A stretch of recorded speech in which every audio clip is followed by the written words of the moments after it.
বলে যে আমি চাই না আমার কোনো বান্দা জাহান্নামে যাক, কারণ আমি জান্নাত একটা বেশি বানিয়েছি আমার বান্দাদের জন্য। সুবহান। এবার বান্দা বলে আল্লাহ ইচ্ছায় অনিচ্ছায় বুঝে না বুঝে আল্লাহ অনেক তো ভুল করে ফেলছি, অনেক তো গুনাহ করে ফেলছি, অতীত জীবন তো আর পাল্টাতে পারবো না, 2000 অতীতের সালগুলো তো আর পাল্টাতে পারবো না যেগুলো চলে গিয়েছে। আল্লাহ এখন আমি কি করতে পারি? রব বলে যে বান্দা তুই যে ভুল করেছিস মন থেকে কি তুই বুঝতে পারছস, মানস? আমরা বললাম আল্লাহ হ্যাঁ মানে স্বীকার করি ভুল করেছি, এভাবে করাটা আমাদের উচিত হয়নি। রব বলে যে একটা কাজ কর, টেনশন করিস না, লা তাকনাতু মির রাহমাতিল্লাহ, তোর গুনার চাইতে তো আমি রবের রহমত বেশি।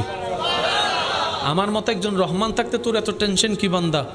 আমরা বললাম আল্লাহ এত গুনাহ করার পরও, এত অবদ্ধতা করার পরও, এতদিন তোমাকে ভুলে থাকার পরও তুমি এত দয়া করছো।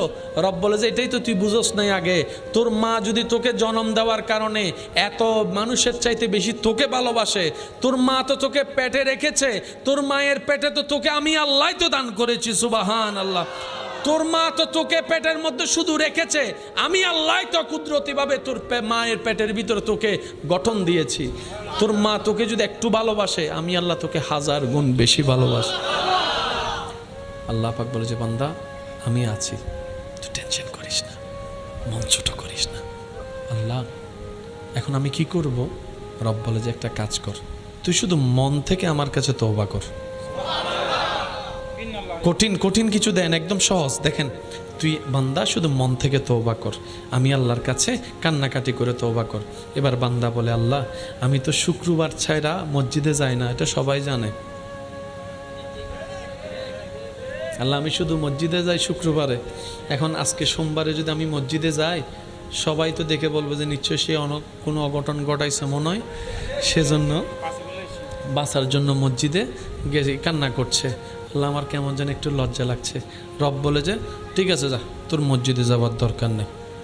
আল্লাহ যায় নামাজ যদি এখন ঘরে বিছাই, বউয়ের চোখে পড়বে, স্বামীর চোখে পড়বে, মার চোখে পড়বে, বাবার চোখে পড়বে, সবার চোখ কপাল উঠে যাবে, ঈদে কেমনে নামাজ পড়ে যায় নামাজ বিছাইছে। আল্লাহ আমি ওদের সামনেও ধরা খেয়ে যাবো। রব বলে যে মসজিদেও যদি যাইতে না পারস দরকার নাই, যায় নামাজও যদি বিছাইতে না পারস দরকার নাই, কান্না যদি করলে সবাই সেনে যাবে যদি মনে করস তাও দরকার নাই। তুই সবাই যখন ঘুমাই যাবে রাতের বেলা, তুইও যখন শুয়ে যাবি বান্দা, তোর নামাজও পড়তে হবে না, যায় নামাজও বিছাইতে হবে না, তুই শুধু শুয়ে শুয়ে মন থেকে আমাকে একবার আল্লাহ বলে ডাকবি। তুই মন থেকে শুধু আমাকে একবার রহমান বলে ডাক, তুই মন থেকে শুধু আমাকে একবার রহিম বলে ডাক। বান্দা তুই মনের